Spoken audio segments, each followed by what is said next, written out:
जय हिंद। कैसे हो आप लोग? I hope you all are doing great. आपकी पढ़ाई अच्छी चल रही और आप मेहनत कर रहे हो। मेहनत इज वेरी इंपॉर्टेंट। ये जो मेहनत है ना, हार्डवर्क, ये हार्डवर्क कभी भी ज़ाया नहीं जाता। अगर आपने देखा है सपना कि मेरे को आईआईटी बॉम्बे जाना है या एम्स दिल्ली जाना है, तो ये सपना तभी पूरा होगा जब आप दिन रात लगा के मेहनत करोगे विदाउट एनी डिस्ट्रैक्शन। ये बहुत इंपॉर्टेंट है। आप मेहनत कर रहे हो तो आपका ये मेहनत ना कभी भी ज़ाया नहीं होगा। तो इसलिए आज से, अभी से ये डिसाइड कर लो कि हमें मेहनत का चादर ओढ़ना है और अपने जो देखे हुए सपने उनको पूरा करना। ये देखा हुआ सपना वही पूरा कराएगा हार्डवर्क आपके। आपने जितना ज़्यादा टाइम दिया पढ़ाई को, जितना ज़्यादा हार्डवर्क किया, तभी जाके आपको सक्सेस मिलेगा। अदरवाइज बहुत ही डिफिकल्ट है। अभी के टाइम में कंपटीशन बहुत ज़्यादा है, इसीलिए मेहनत करो। कोई भी टाइम ऐसा ना हो कि आप वेस्ट कर दिए। टाइम को प्रॉपर यूटिलाइज करो। चलो ठीक है, अब मैं इस टाइम को यूटिलाइज करके आपको मैं पढ़ाता हूँ रोटेशनल डायनेमिक्स का लेक्चर नंबर 3, जिसमें मैं आपको बताऊंगा इक्विलिब्रियम के बारे में। लास्ट लेक्चर रोटेशनल डायनेमिक्स में आपको मैंने टॉर्क के बारे में बताया था। अगर आपने नहीं देखा तो जाकर टॉर्क को पहले देखो, देन आफ्टर दैट चीजें यहाँ समझ आएगी। तो आज के चैप्टर में आपको बताऊंगा स्टैटिक इक्विलिब्रियम के बारे में। इक्विलिब्रियम क्या होता है तो ये देखना समझना। इसमें बेसिकली थ्योरी तो कम है, मैं ढेर सारे न्यूमेरिकल लूंगा और उस न्यूमेरिकल से सारे कॉन्सेप्ट को एक्सप्लेन करूंगा, ठीक है ना। तो मैंने क्या बोला, इक्विलिब्रियम। इक्विलिब्रियम तो आपने न्यूटन लॉज ऑफ मोशन में पढ़ा था कि अगर किसी बॉडी के ऊपर नेट फोर्स 0 हो जाए तो उस बॉडी का क्या होगा, एक्सीलरेशन 0 हो जाएगा। अगर एक्सीलरेशन 0 हो जाएगा it means change in velocity क्या हो जाएगा, 0 हो जाएगा। और आप बोल सकते हो बॉडी कांस्टेंट वेलोसिटी से मूव करेगा। अगर बॉडी रेस्ट पे है तो बॉडी रेस्ट पे रहेगा। अगर कांस्टेंट वेलोसिटी से मूव कर रहा तो वो कांस्टेंट वेलोसिटी से मूव करता रहेगा। यही आपने देखा था न्यूटन लॉज ऑफ मोशन में। बट यहाँ पे इक्विलिब्रियम, रोटेशनल डायनेमिक्स में इक्विलिब्रियम का मतलब है बॉडी के पास ट्रांसलेशनल इक्विलिब्रियम भी होने चाहिए और रोटेशनल इक्विलिब्रियम भी होने चाहिए। अगर बॉडी ट्रांसलेशनल इक्विलिब्रियम और रोटेशनल इक्विलिब्रियम में, तभी हम बात करेंगे यहाँ पे दैट स्टैटिक इक्विलिब्रियम और इक्विलिब्रियम का। मैंने क्या बोला, first translational equilibrium. Translational equilibrium, ठीक है। ट्रांसलेशनल इक्विलिब्रियम का मतलब क्या बोला मैंने, कि अगर बॉडी पे लगने वाला नेट फोर्स 0 हो जाए, अगर बॉडी पे लगने वाला नेट फोर्स 0 हो जाए तो बॉडी का जो सेंटर ऑफ मास का जो एक्सीलरेशन होगा वो क्या होगा, 0 हो जाएगा। और अगर सेंटर ऑफ मास एक्सीलरेशन हो गया 0 तो चेंज इन वेलोसिटी क्या होगा, 0 हो जाएगा। तो मैं बोल सकता हूं क्या, कि बॉडी का जो सेंटर ऑफ मास है वो कांस्टेंट वेलोसिटी से मूव करेगा। This is the condition of translational equilibrium, ठीक है ना। सेकेंड मैंने बोला क्या, रोटेशनल इक्विलिब्रियम।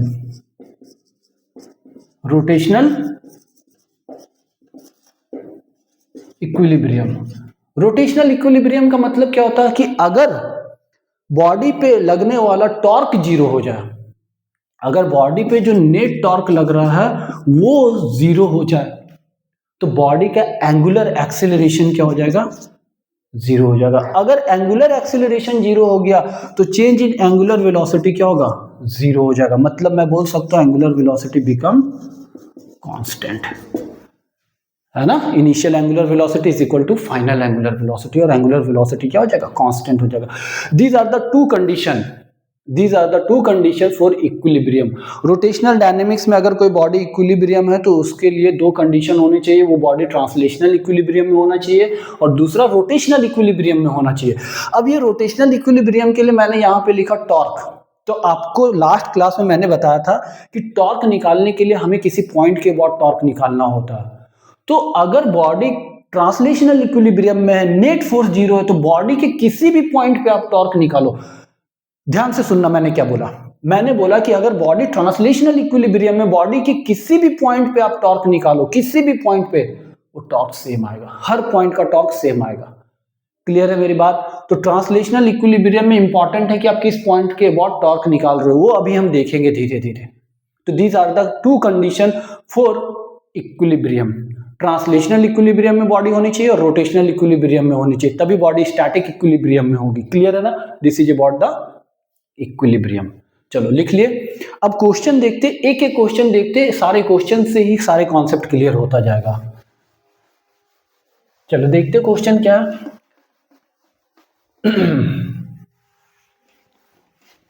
देखो एक रॉड है, ठीक है, जिसका मास m है और लेंथ l है।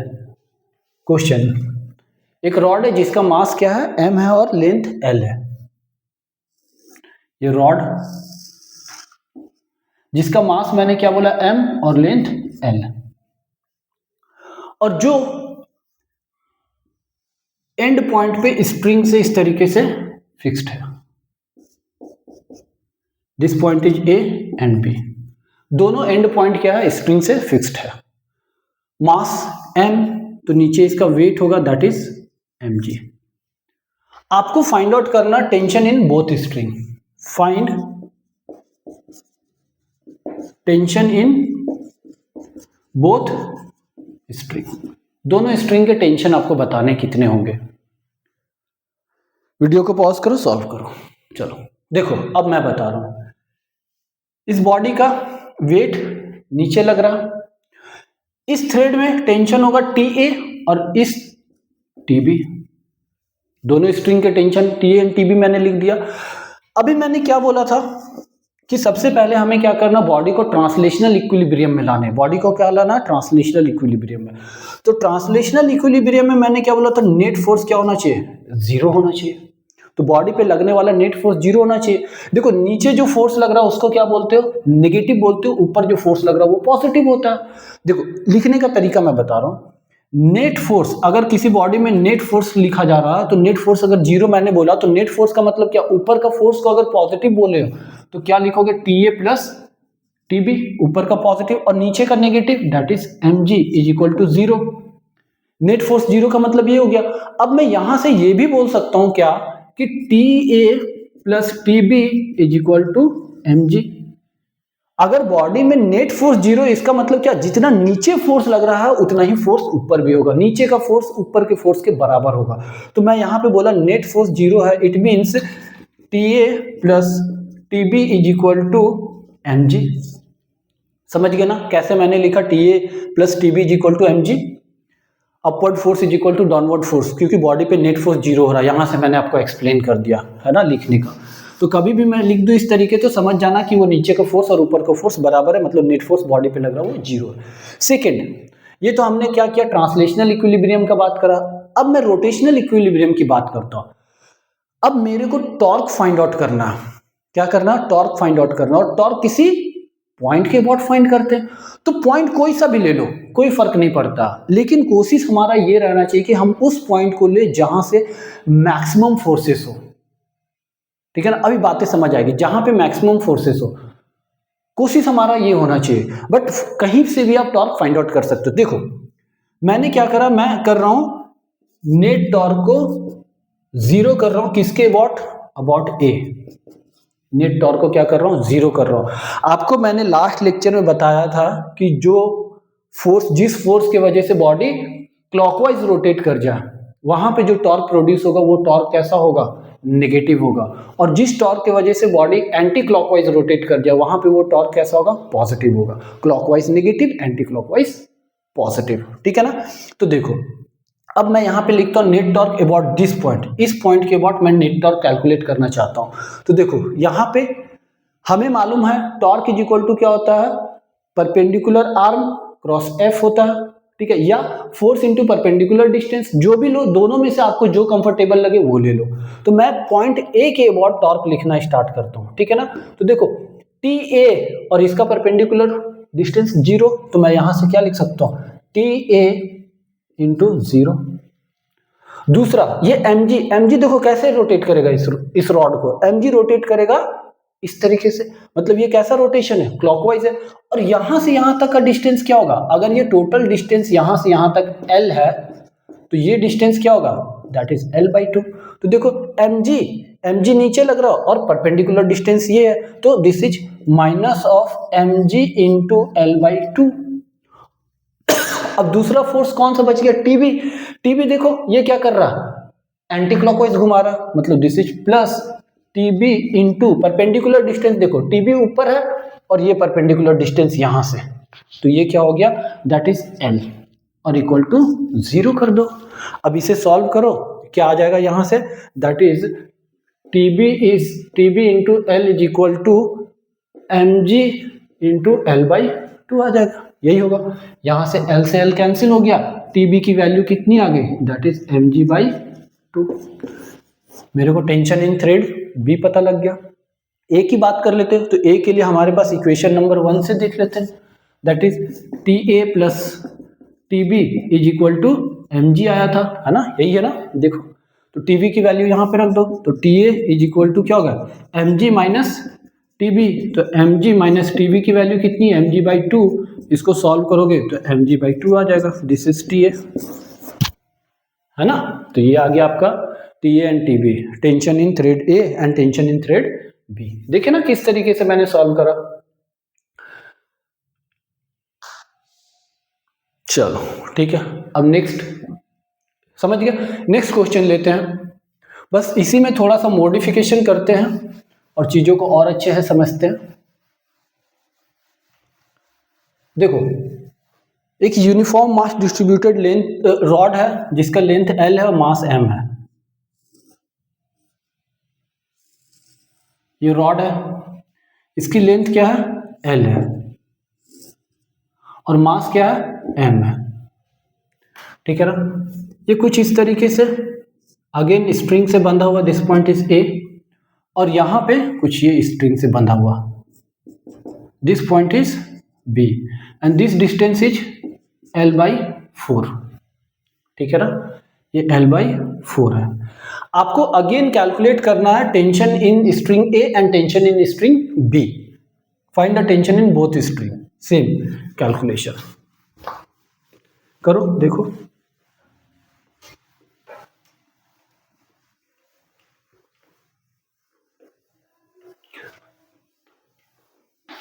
कर लिए, चलो ठीक है, अब मैं सॉल्व करता हूं, ठीक है। क्या आया, देखना मैच करना, है ना। यहां पे लास्ट केस में देखे थे दोनों स्ट्रिंग रॉड के एंड पे थी, बट यहां पे नहीं है, तो यहां पे tension suppose this is T A and this is T B, this distance is L by 4, तो यहां से यहां तक का डिस्टेंस क्या हो जाएगा, एल बाई 4, और मैं यहां से यहां तक का डिस्टेंस क्या लिख सकता हूं, एल बाई 2, ये लिखा जा सकता है ना, this distance is L by 4। मेरी बात को समझ रहे हो, देखो मैंने क्या करा, ये rod, this is T B, this is T A, और सेंटर पे क्या लगेगा, नीचे की तरफ एम जी लगेगा, इसका डिस्टेंस क्या होगा, एल बाई 2 हो जाएगा, और ये डिस्टेंस क्या हो जाएगा, एल बाई 4 होगा, और ये डिस्टेंस इधर भी दे रखा है, दैट इज एल बाई 4, यही है ना।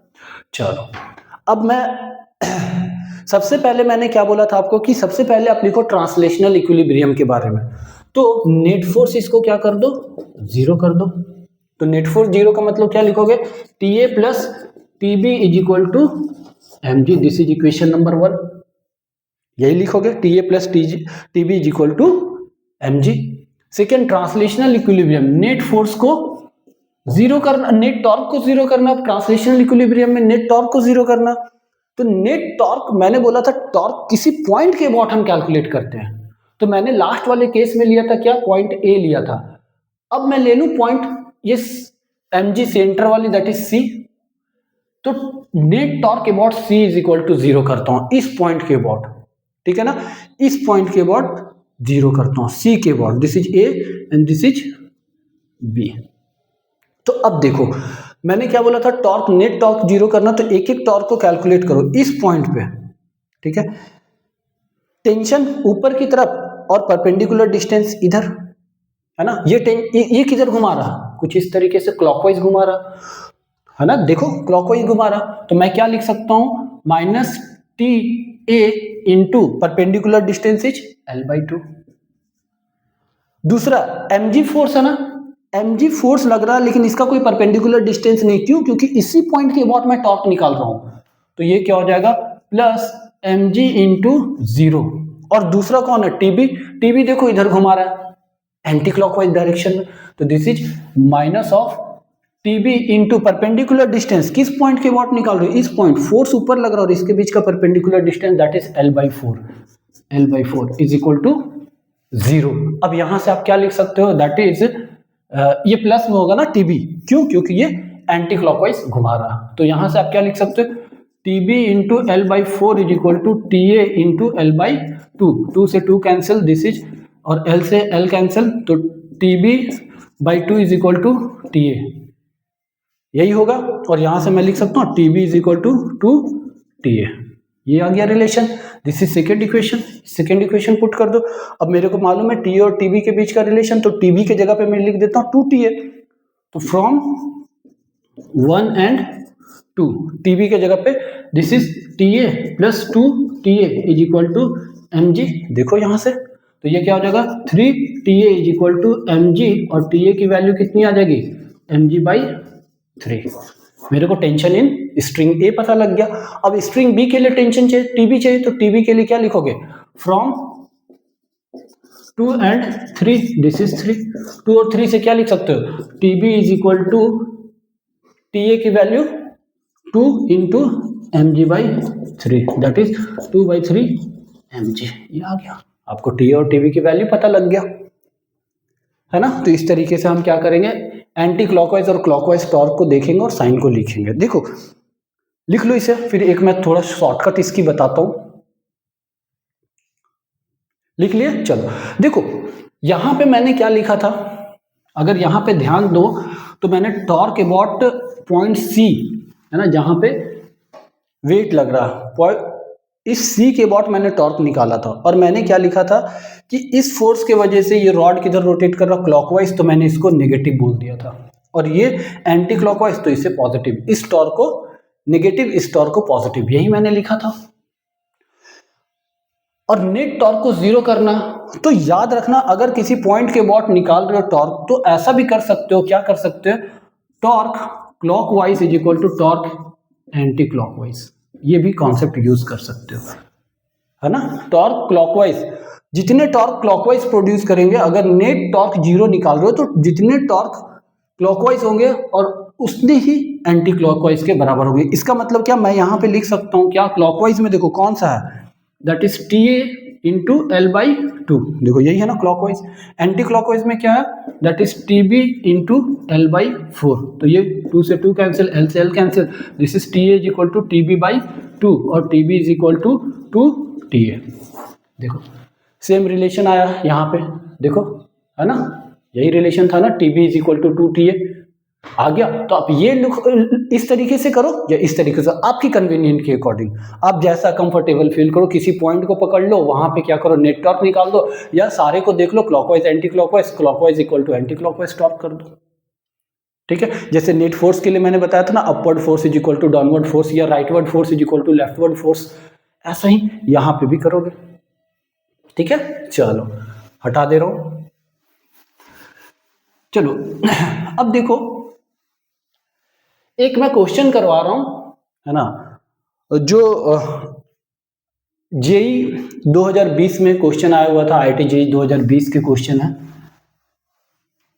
उसको आप करो, देखो ट्राई करो, मैं क्वेश्चन देता हूं।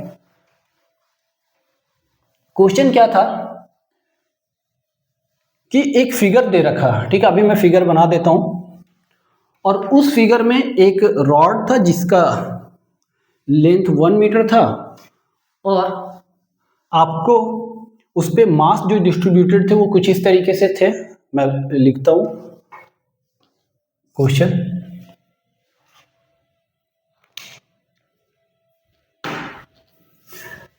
तो क्वेश्चन कुछ इस तरीके से डायग्राम गिवन था,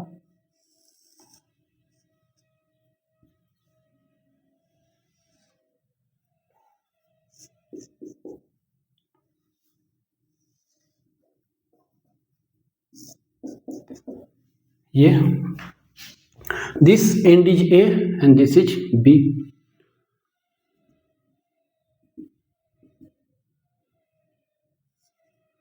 $25 सेंटीमीटर,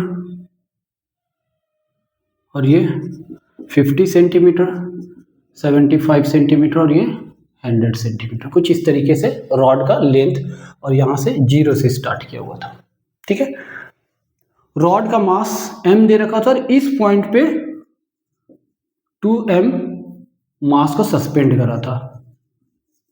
ठीक है, यहां पे क्या हो जाएगा, mg हो जाएगा। मतलब पॉइंट A से 75 सेंटीमीटर पे 2m मास को सस्पेंड करा हुआ था, मतलब कि 2mg इसका वेट हो जाएगा। और इस रॉड का मास m था, ये 50 सेंटीमीटर पे mg लग रहा था। क्वेश्चन में क्या पूछ रखा था, this rod find tension in string A.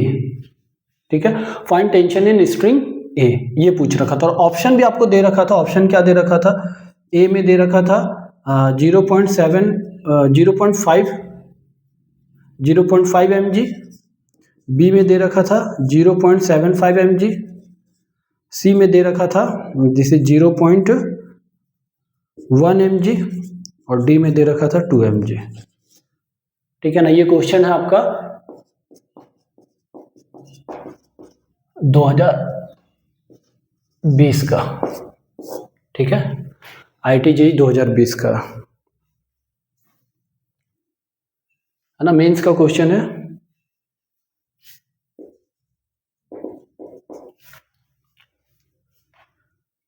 Find tension in string ए, एक स्ट्रिंग पे टेंशन आपको बताना। तो देखो अभी आपने देखा था ना, टॉर्क निकाल रहे थे ना, सॉल्व कर लिया होगा आई गेस, है ना। टॉर्क निकाल रहे थे, टॉर्क इस पॉइंट पे आपने एक बार लिया, इस पॉइंट पे लिया, अब इस क्वेश्चन में इस पॉइंट पे लोगे तो आपके सारे कॉन्सेप्ट और भी अच्छे से क्लियर होते जा रहे हैं। ठीक है, तो देखो इस क्वेश्चन को सॉल्व करते हैं। क्या आया आंसर, सॉल्व करा तो देखो मैं क्या कर रहा हूं, इस पॉइंट के अबाउट मैं टॉर्क निकालूंगा, मतलब पॉइंट बी के अबाउट।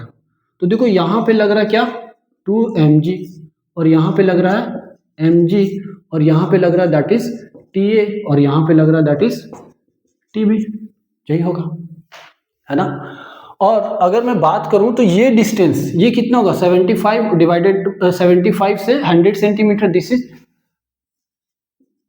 25 सेंटीमीटर होगा। और ये mg से यहां तक का डिस्टेंस कितना हो जाएगा, दैट इज 50 सेंटीमीटर होगा। और ये यहां से यहां तक का डिस्टेंस कितना होगा, 100 सेंटीमीटर होगा, यही होगा ना। मेरे को TA चाहिए, इसीलिए मैं इसके अबाउट टॉर्क नहीं निकाल सकता हूं, मेरे को इसके अबाउट टॉर्क निकालना होगा या दूसरे पॉइंट के अबाउट, मैं इसके अबाउट निकाल रहा हूं। ठीक है, सबसे पहले आप क्या लिख दो, नेट फोर्स जीरो कर दो, नेट फोर्स को क्या कर दो, जीरो कर दो। तो क्या लिख सकते हो, TA plus TB is equal to upward force is equal to downward force 3 mg, this is equation number 1। दूसरा, नेट टॉर्क को जीरो करो, नेट टॉर्क को जीरो करो, किसके अबाउट, मैं बी पॉइंट के अबाउट कर रहा हूं। ठीक है ना, तो जीरो करो नेट टॉर्क। देखो एक एक करके, ये क्लॉकवाइज देगा, TA क्या देगा, क्लॉकवाइज रोटेशन देगा। तो मैं यहां पे लिख सकता हूं minus TA into that distance 100 centimetre ना, सेंटीमीटर को मीटर में कन्वर्ट करोगे तो क्या होगा, 100 divided by 100 that is 1 metre आ गया। ठीक है, प्लस mg नीचे की तरफ लग रहा है, mg ये एंटी क्लॉकवाइज घुमाएगा तो प्लस mg, इसके बीच का डिस्टेंस 50 सेंटीमीटर मतलब 0.5 मीटर। ठीक है, 0.5 मीटर। दूसरा कौन सा टॉर्क और है, और ये 2 mg के वजह से होगा, 2 mg और ये इसके बीच का देखो mg नीचे और परपेंडिकुलर डिस्टेंस ये, mg नीचे परपेंडिकुलर डिस्टेंस ये, तो 25 सेंटीमीटर। तो 25 सेंटीमीटर को मैं क्या लिख सकता हूँ, इंटू 0.25 इज इक्वल टू 0। अब यहां से मैं क्या लिख सकता हूँ, minus of TA plus this is 0.5 mg plus 0.5 mg equal to 0। तो मैं यहां से क्या लिख सकता हूँ, TA is equal to 0.5 plus 0.5 1 mg, तो 1 mg is the answer, option number C. ठीक है, मेंस का ये क्वेश्चन था 2020 का। देखिए किस तरीके से आपने क्वेश्चन को सॉल्व कर दिया, समझ आया ना। तो ये इक्विलिब्रियम की कहानी है, ट्रांसलेशनल इक्विलिब्रियम और रोटेशनल इक्विलिब्रियम, दोनों को हम कॉन्सेप्ट यूज करेंगे। चलो नेक्स्ट क्वेश्चन को देखते हैं। और नेक्स्ट क्वेश्चन क्या है, लिख लिया आपने।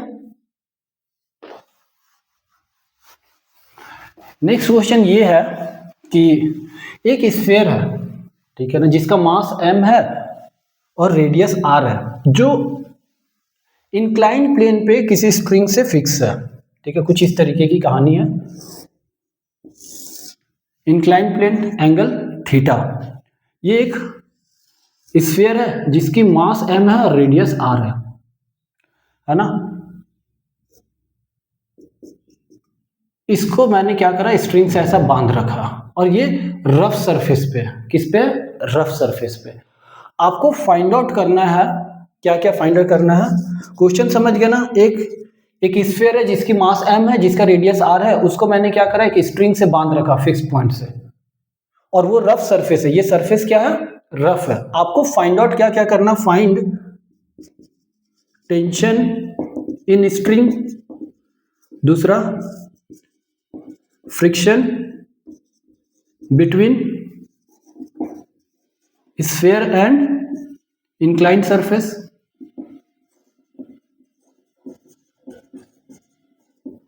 थर्ड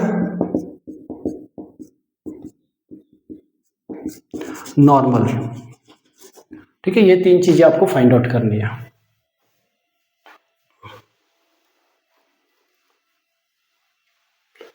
हो गया, चलो देखो, अब मैं इस बॉडी का एक बार फ्री बॉडी डायग्राम बनाता हूं। तो फ्री बॉडी डायग्राम बनाने से क्या होगा ना कि ट्रांसलेशनल फोर्स को बैलेंस करना या रोटेशनल इक्विलिब्रियम में चीजों को देखना थोड़ा आसान हो जाता है, ठीक है ना। तो देखो, आई होप आप लोग कर लिए होगे। ये कुछ इस तरीके से, ये स्फीयर, ठीक है ना। वेट क्या होगा, नीचे की तरफ लग रहा होगा, दैट इज mg, है ना। और नॉर्मल क्या होगा, सरफेस के परपेंडिकुलर लगता है, दिस इज नॉर्मल। और इसके बीच का एंगल क्या होगा, थीटा, तो ये क्या हो जाएगा, mg cos थीटा, यही होगा। और इस डायरेक्शन में जो लगेगा mg sin थीटा, यही होगा। और क्या होगा, इस स्फीयर के इस पॉइंट पे टेंशन लग रहा होगा। अब देखो, बात आई कांटेक्ट सरफेस पे। कांटेक्ट सरफेस पे फ्रिक्शन होगा, कौन सा फ्रिक्शन होगा, बॉडी रेस्ट पे है ना, बॉडी रेस्ट पे है, ठीक है ना। तो यहां पे आपको जो फ्रिक्शन लगेगा, वो फ्रिक्शन का डायरेक्शन मालूम है क्या, कहां लगेगा। तो देखो, नहीं मालूम है तो फ्रिक्शन का डायरेक्शन कहीं पे भी लगा दो।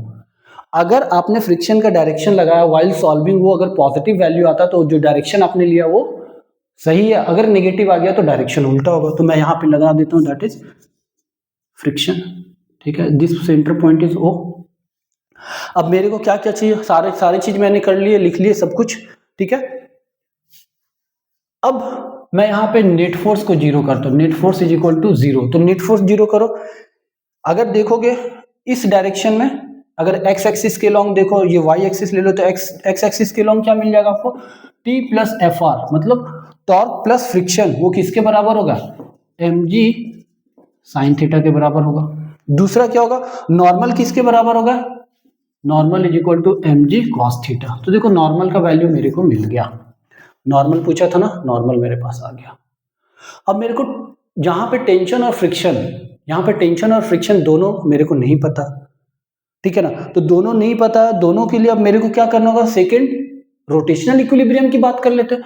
तो नेट टॉर्क किसके अबाउट ले लूं मैं, 0। देखो, ज्यादा फोर्सेस आप देखो पास हो रहा O से, तो मैं net force about O is equal to 0 कर दूं, है ना। तो देखो, सारे फोर्सेस कैंसिल हो जाएंगे। अगर वेट की बात कर लो, वेट को अगर रिजॉल्व नहीं करा तो ये भी यहीं से पास हो रहा।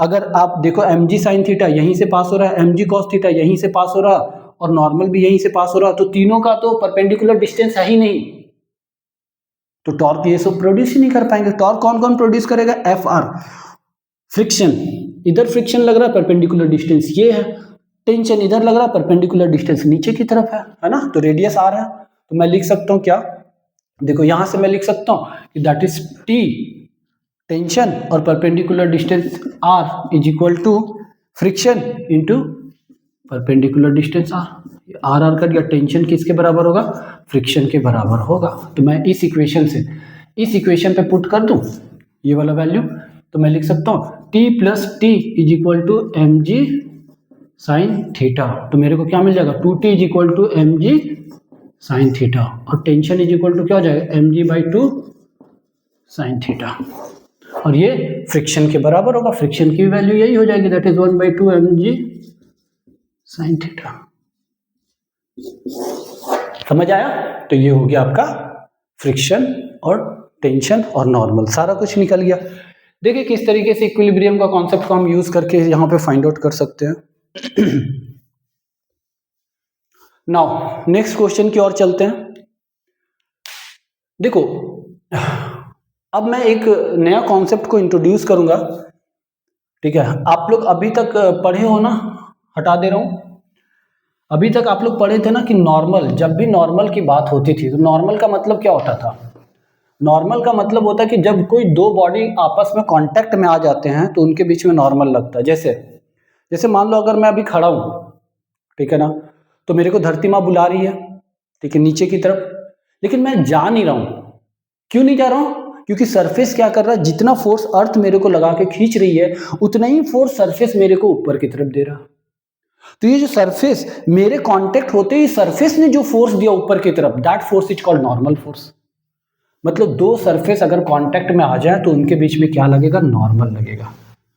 ये बातें क्लियर है? ये तो नॉर्मल लगेगा, लेकिन नॉर्मल अभी तक आपने न्यूटन लॉज ऑफ मोशन में ये पढ़ते हुए आए थे कि जो नॉर्मल लगता है ना, वो नॉर्मल कहाँ लगता है? आप वहां पे तो किसी बॉडी को कंसिडर ही नहीं करते थे, पॉइंट मास कंसिडर करते थे, पार्टिकल कंसिडर करते थे, और नॉर्मल को क्या करते थे? सेंटर से पास कर देते थे।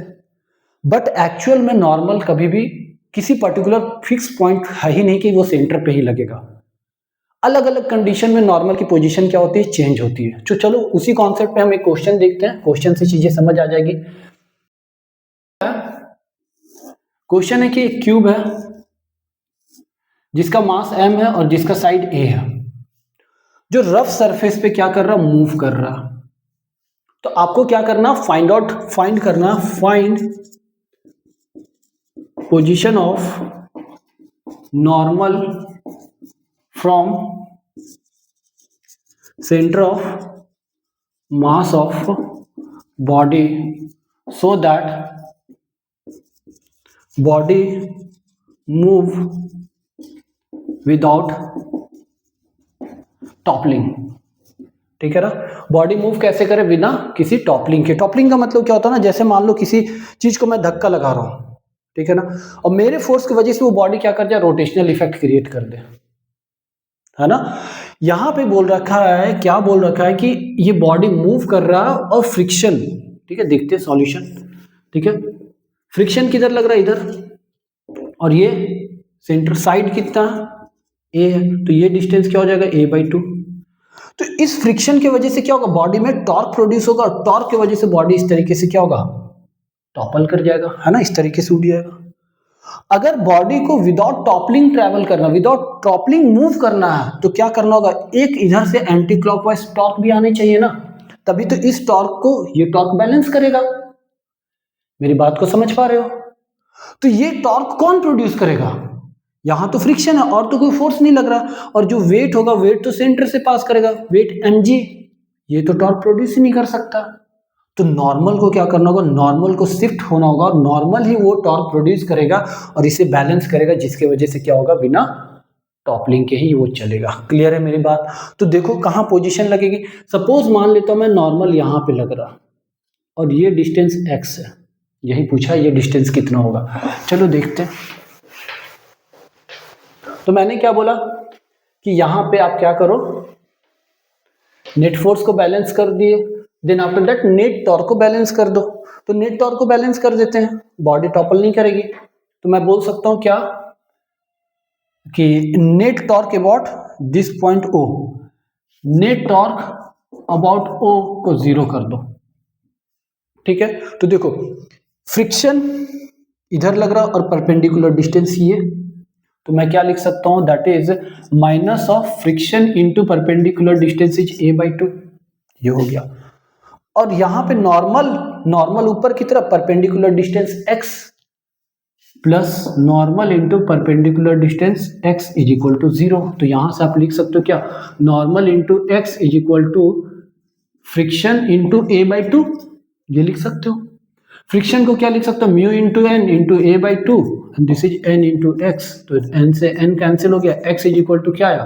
That is mu a/2। This is the position of that normal. Normal की ये पोजीशन होगी सेंटर ऑफ मास से। यही तो पूछा था कि सेंटर ऑफ मास से कितना शिफ्टेड होगा वो। क्लियर है बात? कहाँ पे लगेगा? नॉर्मल। तो हमेशा याद रखना नॉर्मल की पोजीशन शिफ्ट नहीं होती है फिक्स, कि वो सेंटर से ही पास करेगा। क्लियर है? चलो एक और क्वेश्चन देखते हैं तो और भी चीजें क्लियर होंगी। देखो क्वेश्चन क्या है वर्मा की बुक से, पेज नंबर 196 में क्वेश्चन नंबर 21 है। ठीक है, उसमें क्वेश्चन क्या है कि एक रफ इंक्लाइन प्लेन है, एंगल ऑफ इंक्लिनेशन थीटा दे रखा है, ये रफ सरफेस है। एक क्यूब है जिसकी साइड ए दे रखा और मास m दे रखा, वो यूनिफॉर्म स्पीड से स्लाइड कर रहा। तो फाइंड आउट करना है, क्या फाइंड करना? Torque due to normal. Normal की वजह से जो टॉर्क प्रोड्यूस होगा उसको फाइंड आउट करना है। ठीक है ना? करो, चलो सॉल्व करो। आई होप कर लिए होगे। देखो क्या करोगे, मैंने क्या बोला था आपको, अगर इस बॉडी की फ्री बॉडी डायग्राम बनाओगे, ठीक है ना, तो कुछ इस तरीके से आएगा। ये मास m, नीचे की तरफ वेट लगेगा, है ना, और क्या होगा, इधर लगेगा फ्रिक्शन, और बॉडी इधर मूव कर रहा ना यूनिफॉर्म स्पीड से। बोला यूनिफॉर्म स्पीड का मतलब क्या है कि इसकी चेंज इन वेलोसिटी जीरो होनी चाहिए। मतलब जितना फ्रिक्शनल फोर्स लगेगा उतना ही फोर्स इस डायरेक्शन में लगेगा। वो क्या लगेगा? That mg sine theta. यही होगा ना? फ्रिक्शन किसके बराबर होगा? mg साइन थीटा के बराबर। तो friction is equal to mg sine theta. Clear है मेरी बात? अब मेरे को चाहिए क्या? नॉर्मल। जो नॉर्मल लग रहा होगा वो नॉर्मल, ये फ्रिक्शन क्या कर रहा होगा? इसको इस डायरेक्शन में घुमाने की कोशिश कर रहा होगा, नॉर्मल इस डायरेक्शन में घुमाएगा। ठीक है ना? यही है। तभी हमें क्या फाइंड करना? Torque due to normal. तो मैं क्या लिख सकता हूं? That is torque due to friction. Torque due to friction is equal to torque due to normal. तो मैं यहां से लिख सकता हूं torque due to friction, friction that is Fr, frictional force into perpendicular distance. देखो ये फ्रिक्शन परपेंडिकुलर डिस्टेंस क्या होगा? साइड ए है ना, तो this value will be a/2। तो मैं यहां से लिख सकता हूं क्या? a/2 is equal to torque due to normal. यही चाहिए हमें, तो यही चाहिए। अब यहां से फ्रिक्शन की वैल्यू मैंने क्या लिखा? mg sine theta a/2, this is torque due to normal. तो टॉर्क ड्यू टू नॉर्मल क्या आ गया? a/2 mg sine theta. अब आपसे पूछ देता है कि what is the location of that normal from centre of mass. तो यहां से क्या लिखते हैं? Torque is equal to normal into x is equal to a/2 mg sine theta. तो यहां से x की वैल्यू यहां से फाइंड आउट कर लेते हैं, है ना? तो ये रहा आपका सॉल्यूशन। एक क्वेश्चन करते हैं लैडर प्रॉब्लम का। Actually that concept is very important. उसमें भी हम वही कॉन्सेप्ट यूज करेंगे, नेट फोर्स को जीरो करेंगे और नेट टॉर्क को जीरो करेंगे। एक क्वेश्चन से समझते हैं, ठीक है?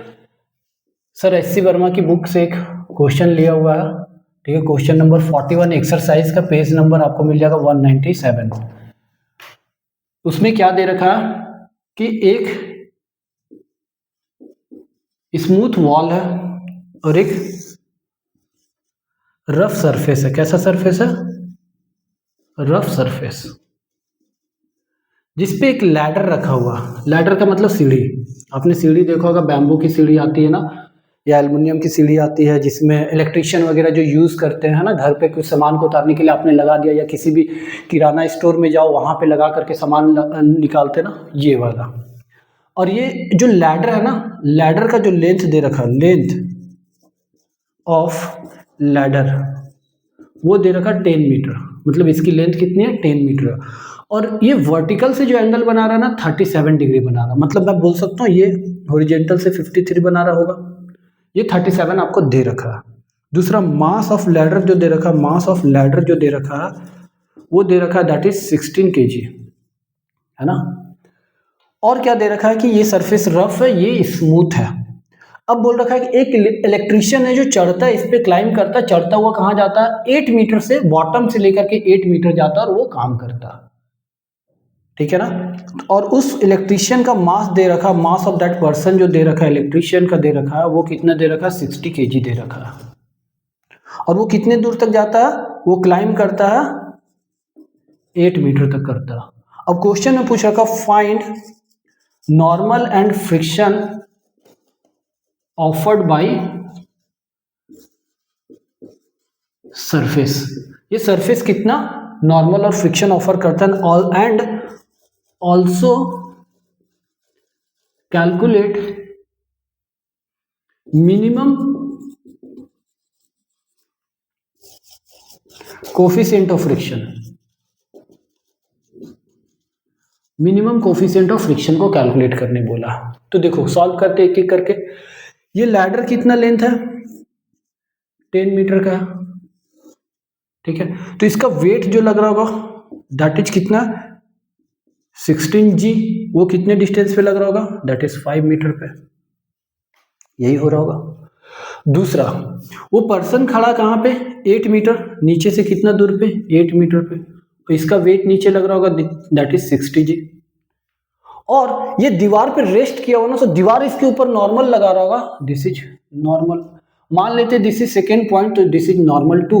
और ये सरफेस पे रखा हुआ तो सरफेस भी तो नॉर्मल लगा रहा होगा, दिस इज नॉर्मल 1। क्यों? क्योंकि ये 1 पॉइंट मैंने माना।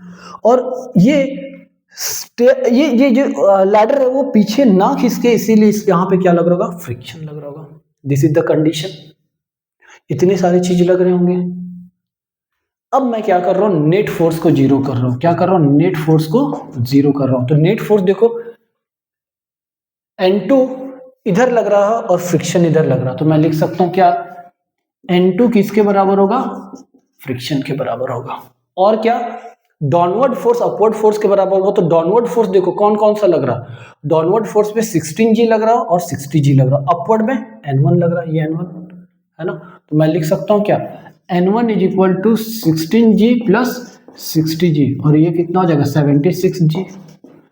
और 76g की वैल्यू 9.8 रखो तो आपको मिल जाएगा यहां से 745 न्यूटन। मतलब मेरे को सरफेस कितना नॉर्मल लगा रहा होगा ये पता लग गया। अब मेरे को फ्रिक्शन चाहिए, सरफेस कितना ऑफर कर रहा है वो निकाल दिया मैंने। अब फ्रिक्शन चाहिए, तो फ्रिक्शन के लिए क्या करोगे N2 निकालना होगा। N2 की वैल्यू कैसे निकाले, तो क्या करो 0.1 के अबाउट रोटेशनल इक्विलिब्रियम को देख लो, मतलब नेट टॉर्क को जीरो कर दो इसके अबाउट।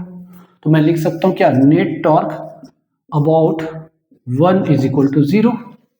तो देखो इस पॉइंट के अबाउट टॉर्क निकाल रहे हो, तो यहां से जो जो फोर्स है कनेक्टेड वो तो जीरो हो जाएगा, ये फ्रिक्शन जीरो हो जाएगा क्योंकि परपेंडिकुलर डिस्टेंस है ही नहीं, N1 जीरो हो जाएगा। बचेगा क्या 16g बचेगा, 60g बचेगा और N2 बचेगा, ठीक है ना। तो 16g क्या करेगा, ये क्लॉकवाइज डायरेक्शन में देगा और ये एंटी क्लॉकवाइज डायरेक्शन में देगा, यही होगा।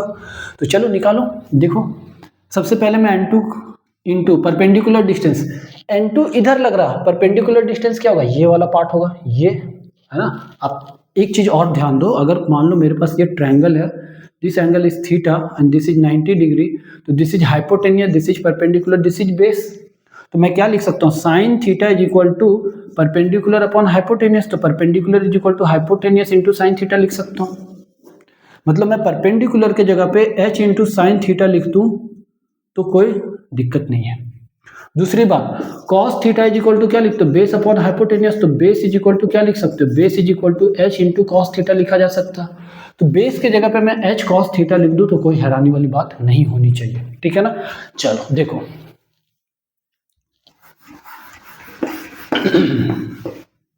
अब मैं यहां से परपेंडिकुलर डिस्टेंस N2 ये थीटा को कंसिडर कर रहा हूं, N2 फोर्स इधर लग रहा है, परपेंडिकुलर डिस्टेंस ये वाला होगा, है ना। तो ये क्या हो जाएगा परपेंडिकुलर है ना, तो मैं लिख सकता हूं क्या लिख सकता हूं 10 यहां से यहां तक hypotenuse length 10 into sign of 53 degree, ठीक है। और क्या होगा 60g, ठीक है। ये कैसा दे रहा रोटेशन क्लॉकवाइज, तो माइनस ऑफ 60g। फोर्स हो गया परपेंडिकुलर डिस्टेंस, देखो ये फोर्स ऐसा लग रहा और परपेंडिकुलर डिस्टेंस, फोर्स ऐसा लग रहा और ये परपेंडिकुलर डिस्टेंस होगा, मतलब ये बेस होगा। तो मैं यहां से लिख सकता हूं क्या इंटू 8 cos 53 डिग्री लिखा जा सकता है ना, cos 53 डिग्री, और ये 8 है ना 60 के लिए 8 होगा ना 8 metre hypotenuse, minus of 16g, ये जो 16g नीचे लग रहा हो इसके ये डिस्टेंस जो होगा परपेंडिकुलर डिस्टेंस वो क्या होगा 5 इंटू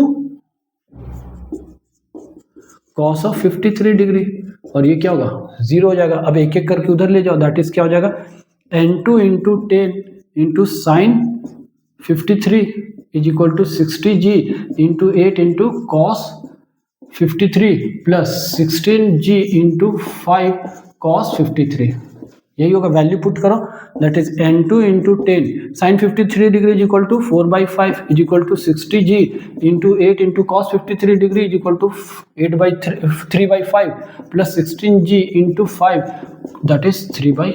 5 से 5 कैंसिल हो गया, 12 कैंसिल हो गया, 5 से 2 कैंसिल हो गया, तो 8n2 is equal to that is ये हो जाएगा 244g प्लस, है ना, 244 नहीं होगा 288 होगा, प्लस 1684g ये होगा।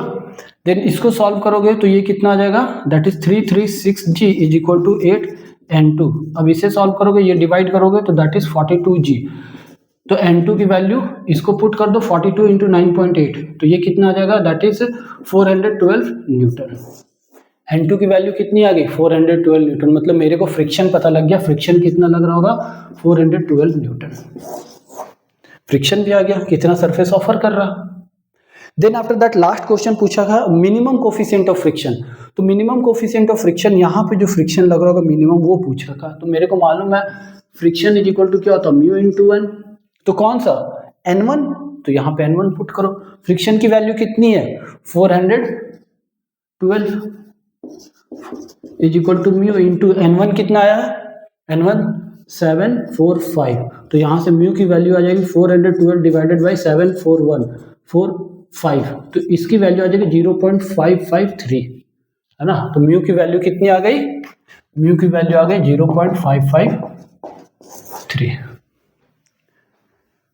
ऐसे करके हमें क्वेश्चन को सॉल्व करना, ठीक है ना। देख लिया आपने कैसे रोटेशनल और ट्रांसलेशनल इक्विलिब्रियम की बात करें, क्वेश्चन में अगर ये रफ सरफेस देता तो यहाँ पे फ्रिक्शन होता, सेम उसी तरीके से हम करते हैं, है ना। इस पॉइंट पे और इस पॉइंट पे, किसी भी पॉइंट पे, इस पॉइंट पे जिस पे भी आपको टॉर्क जीरो करना वो टॉर्क कैलकुलेट कर दो, नेट फोर्स जीरो कर दो, जो जो क्वेश्चन में पूछा वो फाइंड आउट कर लो। तो ऐसे ही लैडर की कंडीशन होती है, लैडर की प्रॉब्लम को ऐसे ही सॉल्व करते हैं, ठीक है ना। जो क्वेश्चन पूछा हम ट्रांसलेशनल इक्विलिब्रियम को देख लेंगे, रोटेशनल इक्विलिब्रियम को देख लेंगे। आई होप समझ आया होगा, ठीक है। तो इस तरीके से हमने आज की लेक्चर को कवर किया अबाउट द इक्विलिब्रियम। तो इस लेक्चर को अच्छे से देखना, अच्छे से समझना, क्वेश्चन को आप कोशिश करोगे एक बार खुद से ट्राई करने की, तो पढ़ाई करते रहो, और थैंक यू वेरी मच।